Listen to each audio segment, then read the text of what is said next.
juniors. Good morning. Thank you. All right, first of all, before I even start, can we just give a round of applause to our amazing panel who took some time out today to talk to you guys?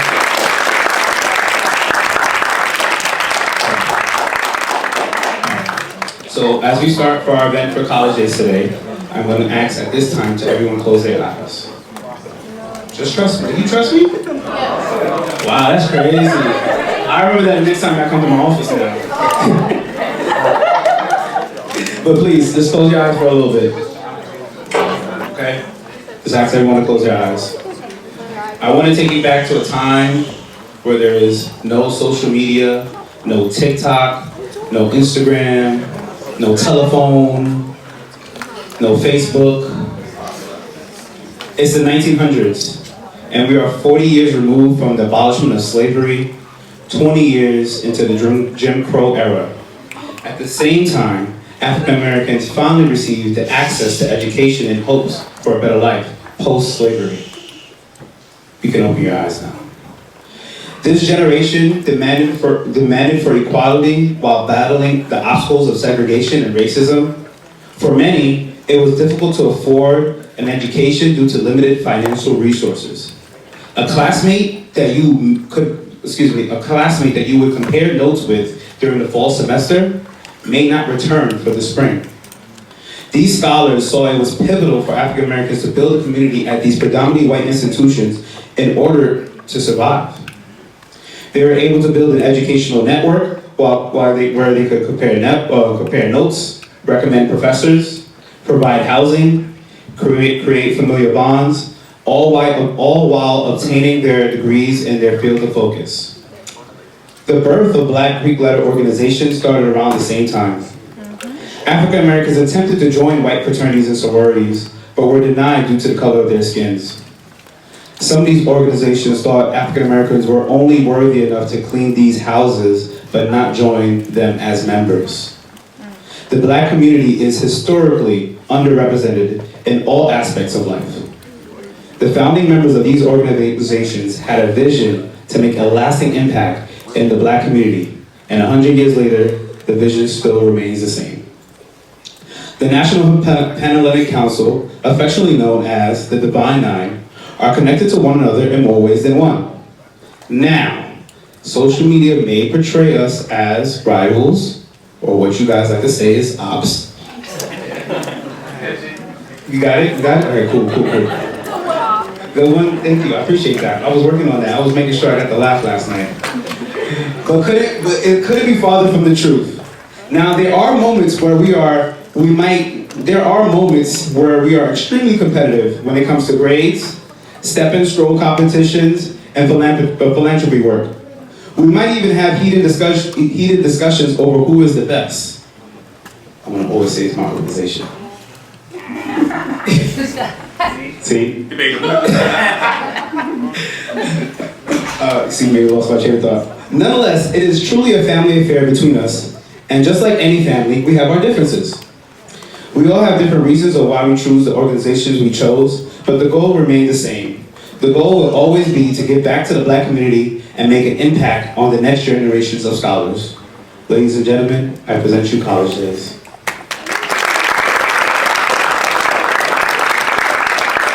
So at this time, I'm going to ask each organization one by one to just give a brief history, maybe some notable members about their organization, and even why they joined. So I'm going to go in order. My Brother Thompson, go right ahead. Good morning. My name is Anthony Thompson. I'm a member of Alpha Phi Alpha Fraternity Incorporated. Alpha Phi Alpha Fraternity Incorporated was founded on December 4th, 1906. We are the oldest, the first of all of the Divine Nine. We kind of started everything and they followed.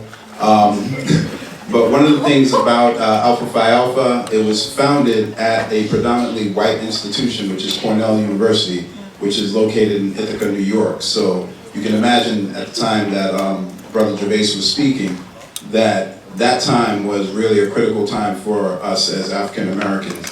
So it's really quite a marvel that we are all here today. But as he said, we are all one. I actually served as the president of the National Panhellenic Council of Nassau and Suffolk County. Appreciate that. And I do have some members here from the panel and council and some members from the member organizations. I was initiated at West Virginia University in spring of 1990. That's West Virginia and Morgantown. Does everybody know where West Virginia is? Okay, so just to let you know, West Virginia is not the western side of Virginia. It's actually its own state. So West Virginia is its own state. So that's where I went to school, and I pledged out for there.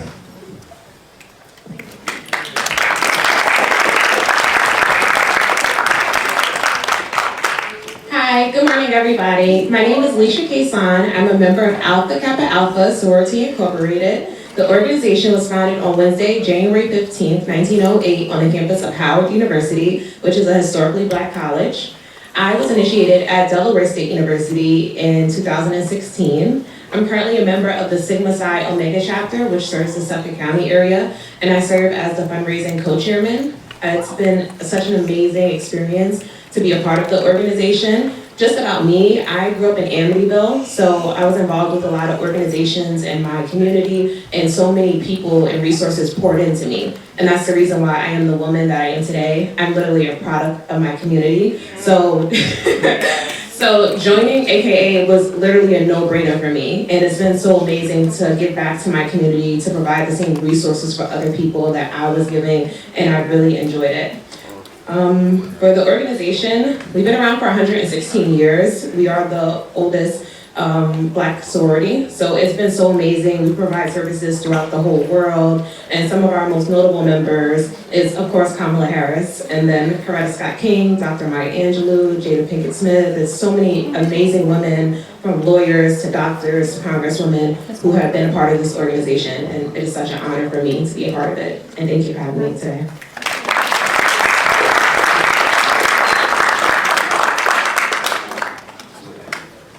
Good morning, everyone. Good morning. My name is Kevin Boston Hill, and I'm a member of Kappa Alpha Psi Fraternity Incorporated. Now, while Alpha Phi Alpha was the first black fraternity, you always have to have a prototype before you can improve upon it. See what I mean about the family bond now, right? Well, let me take you back in history a little bit. Because we were founded on the campus of Indiana University. Anybody know where Indiana is? Okay. Now, let me ask you this question. Anybody know what was happening in 1911 in the early 1900s in Indiana? Not yet. Next week. Not yet? Okay. Next week we'll get there. Your history class will get there. But just a quick let you know, Hey, Indiana is the birthplace of the Ku Klux Klan. Oh my God. What school do we go to? And It gets worse. so for a black Greek organization to be founded in the middle of Klan country, the brothers who went to school there and other people of color who went to school there, they basically had to come together for protection, along with being able to help each other study. And many of my founders had to sit outside of the classroom in order to receive their instruction. They weren't allowed to sit in the classroom with their white classmates. So this is what was going on at the time that when January 5th, 1911 came around, we decided to form our organization. Fast forward 113 years, and now we are some 250,000 strong worldwide. We have chapters pretty much in every country around the world. We just chartered one in the Dominican Republic maybe about a year ago, which is our newest one. We chartered a chapter in Saudi Arabia and in other places in Africa. So we're worldwide. We're mostly known, our national service initiative is Guide Right, and that's where we actually go into our communities to support all of our youth, ages 5 to 25, and helping them get to where we are. Part of our arm of that, our mentoring arm of Guide Right is Kappa League. So you may see some people around in different communities wearing maroon and gold sweatshirts or t-shirts or things that have the KL on it. That's our Kappa League program. We actually have a thriving one out in Wyandanch at Wyandanch High School. We also have one in Brooklyn, right in this area. So we are thriving. We've actually been able to take our Kappa Leaguers to Ghana, West Africa, so that they could experience what that whole slave era was like. And those are the types of things that we try to instill. I am also a past president of this National Panhellenic Council in Nassau and Suffolk counties, as well as the past president of my local chapter, Brooklyn, Long Island, which I was initiated into in 1994. And now I'm the keeper of records of my current chapter, Nassau Suffolk alumni, chapter of Kappa Alpha Psi. So again, we're happy to be here to be able to answer any particular questions that you may have. And as you will notice, most of or all of us up here have some sort of leadership in our backgrounds. And that's something that all of you really need to pay close attention to if you're going to not only be part of an organization, but just no matter what it is that you do with your lives. Thank you.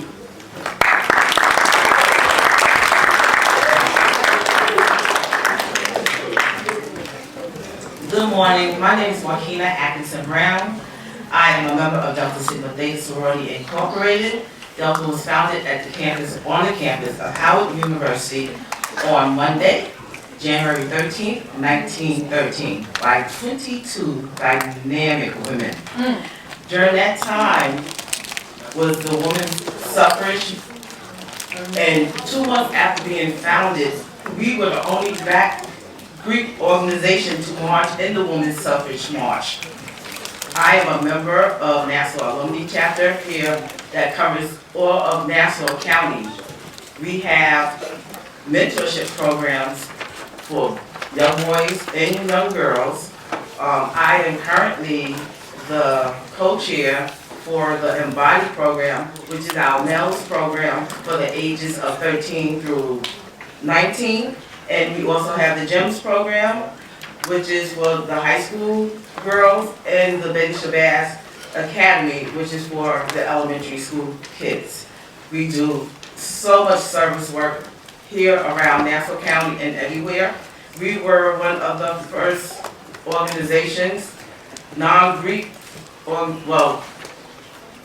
we were one of the first organizations to be put into the United Nations, to sit on the United Nations board. We do Delta Days in the nation's capital, where we go talk to our legislators and all types of assembly people. So we are very social in our work. A little about me. I'm currently, like I said, I'm currently the chair. I used to be the chair for GEMS. I pledged in Buffalo, New York, which was a predominantly white school. I went to Buff State, and we were a citywide campus, which means that it wasn't just Buff State. It was Buff State, UB, Canisius. It was 7 schools in one chapter. That's about it. Thank you.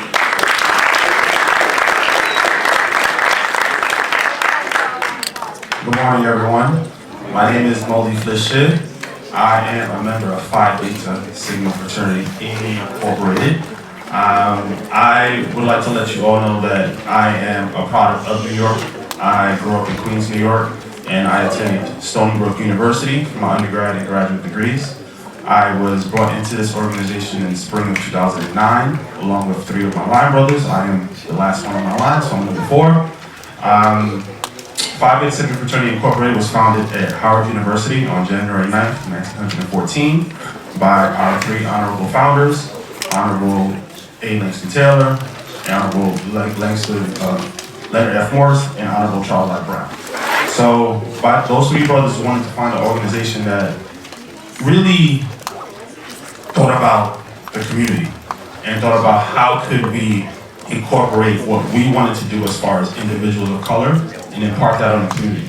So our tenets are brotherhood, scholarship, and service, and we really push those 3 tenets.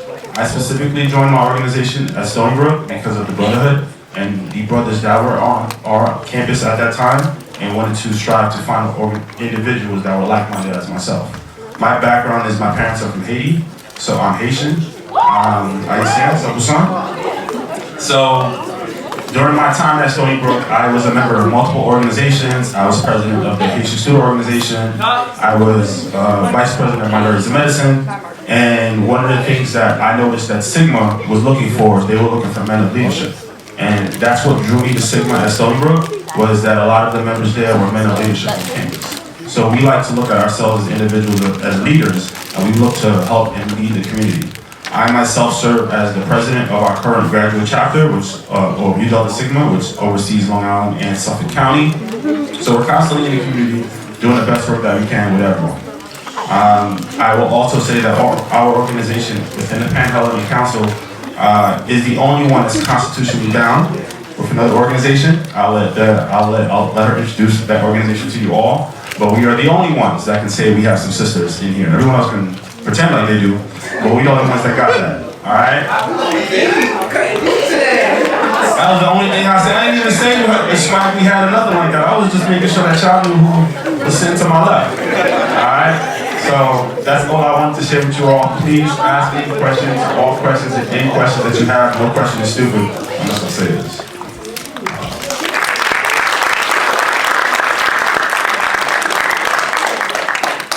Good morning. My name is Alicia Tutt, and I am a proud member of Zeta Phi Beta Sorority Incorporated that was founded on the prestigious campus of Howard University on January 16th, and the year was 1920. Zeta Phi Beta has 4 principles.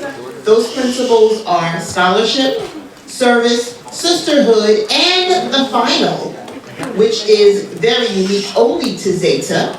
So I will say this. When I say Zeta, you say finer. Zeta. Finer. Zeta. Finer. So our final principle is finer womanhood. Finer womanhood. Now we don't look at the exterior for finer womanhood. Finer womanhood is inside of who you are. The honest and noble person that you are. That's how we define finer womanhood. I became a member of Zeta Phi Beta Sorority Incorporated on the campus of Charleston Southern University in Charleston, South Carolina in the year 1991. I was drawn to the organization because of the women that were already on campus. They were open. They spoke highly about the organization, and they walked the walk of the organization, of what the organization was about.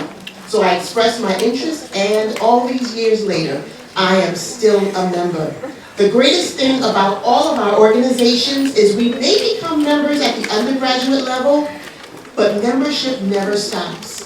We then move that membership on to what we call the graduate level, and we continue to serve, we continue to strive, we continue to work together. And yes, Zeta Phi Beta Sorority is a sorority of first. We were the first organization to have a chapter in Africa. We were the first organization to establish auxiliary groups, adults as well as youth. And we are the first and the only organization to be constitutionally bound to a fraternity. That fraternity is Phi Beta Sigma Fraternity Incorporated. The first and the only. Keywords. So thank you so very much. Thank you.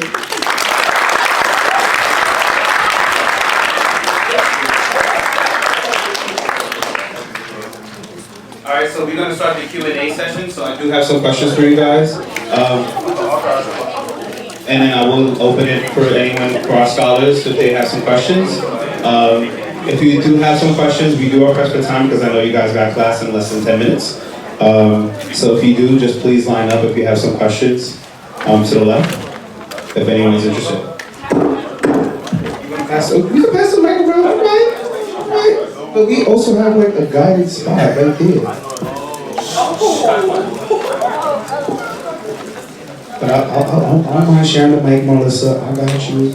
All right, so let me start off with my first question. It's an easy question to ask. What are the requirements for to be a member of the organization? Anyone can go.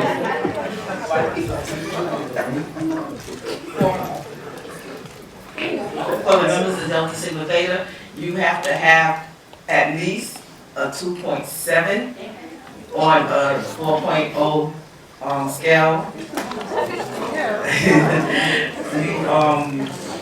have to have community service. We have to do community service. And you have to uphold yourself in a professional manner.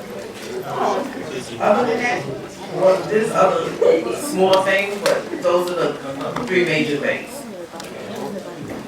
So very similar, I joined in undergrad, so you do need a certain GPA. It varies depending on the organization. You have to be in good academic and judicial standing as well too. And you have to show that you have a history and a passion for community service, so including leadership, being active, being a good example on your campus as well too.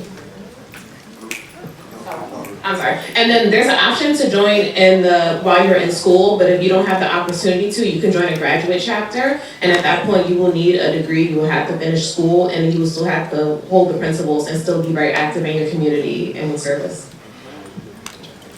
And just to point one key thing out, you can only join in college. So you can join in college or after you graduate from college. You can't join a fraternity or sorority, at least not the D9, in high school. So I just wanted to point that out. So for us, if you're looking to join within college, you need to have a minimum of 60 credits and be obtaining your baccalaureate degree, which is a bachelor's degree, a 4-year degree. A minimum GPA of a 2.5, which is our international standards, but you also need to abide by your specific college rules. So colleges have their own guidelines of who and when you can join an organization. So we have to abide by those as well. And then, as everyone mentioned, once you graduate, if you decide you would like to join an alumni chapter, you need to have graduated, not with a community college degree, which is an associate's degree, you need to have graduated with, at the minimum, a bachelor's degree. Okay, good. Next question. Do you have to be African American to join these organizations? Oh. No, we don't. No, we are, all of our organizations, there are diverse cultures. There are so many different types of people that are wonderful people, so the answer is no. And I also add to,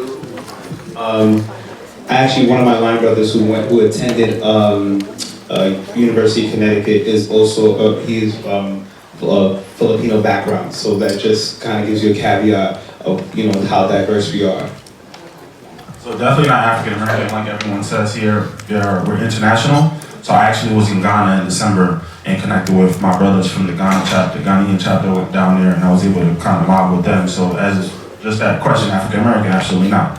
You can be of any nationality, ethnicity to be able to join our fraternity. What community services does your organization support? Like national programs or any subsidiary programs?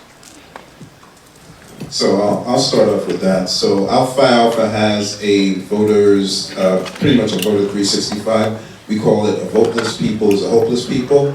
So that covers education, mobilization, and registration for voting. We also have mentoring programs. As a matter of fact, we're in the process of forming a mentoring program right with Academy Charter. We're in talks with Brother Gervias, and we're putting that together, which will start in the next month or so. We also have a college tour. It's one of our major, you may have heard about our college tour. It's one of our major events. I hate to call it an event because it's more of a journey. So we go to at least 13 to 15 HBCUs up and down the East Coast. It's a week-long college tour. We go in the fall, in the last week of October, from Saturday to Saturday. This is our 42nd college tour that we're planning. I haven't been on a college tour for 42 years, although the beard may make you think I'm that old, but I'm not. So we've been doing that all over Long Island. We take students from anywhere. If you can make it to Hempstead, we leave from First Presbyterian Church, which isn't far from here. We take 2 to 3 busloads of students, anywhere between 80 to 125 students. Last year we took 76 students on our college tour. The year before that we had 3 buses and we took 116 students. So, and it's not a pleasant trip, just to let you know. It's a trip where you're going to be visiting colleges, you're going to see college life in action. That's why we go in the fall. A lot of Students and parents are concerned about going during the time that school's in session, but what better time to see schools than when they're in session. So that's why we go in the fall, and we also have mandatory study hours so that you don't fall behind while you're away from school. So you're always granted certain not privileges, but you're granted school visits. So this falls in line with that. So if you're worried about being marked absent, this qualifies for your school visits. We talk to guidance counselors as well, just to make sure that everything is aligned with the school and they know what's going on. So I'll just cut it there because there's many other programs that we have, but I want other people to share. Well, you know, and you'll probably hear a similar rundown of activities that all the organizations share. As far as voter registration drives and college tours and mentoring programs and SAT workshops and food basket deliveries and all that kind of thing within the community. But the important takeaway here is what was mentioned at the very top, in that even though we are, well, right now we're 6 represented here, but we're 9 organizations within the Panhellenic Council, the National Panhellenic Council. What we like to call, we're 9 avenues going to the same destination. So even though we all have different colors, well, some of us have different colors, and we have different beliefs. Again, my motto is achievement through every field of human endeavor, and everybody has their own mottos. We have our own belief systems and so forth. The one thing that we all hold true and hold fast to is the upliftment of our communities, no matter what community we happen to be in. And so that's the biggest takeaway that you can have by seeing the 6 of us up here, is that even though we may look differently, we all have the same goals in mind.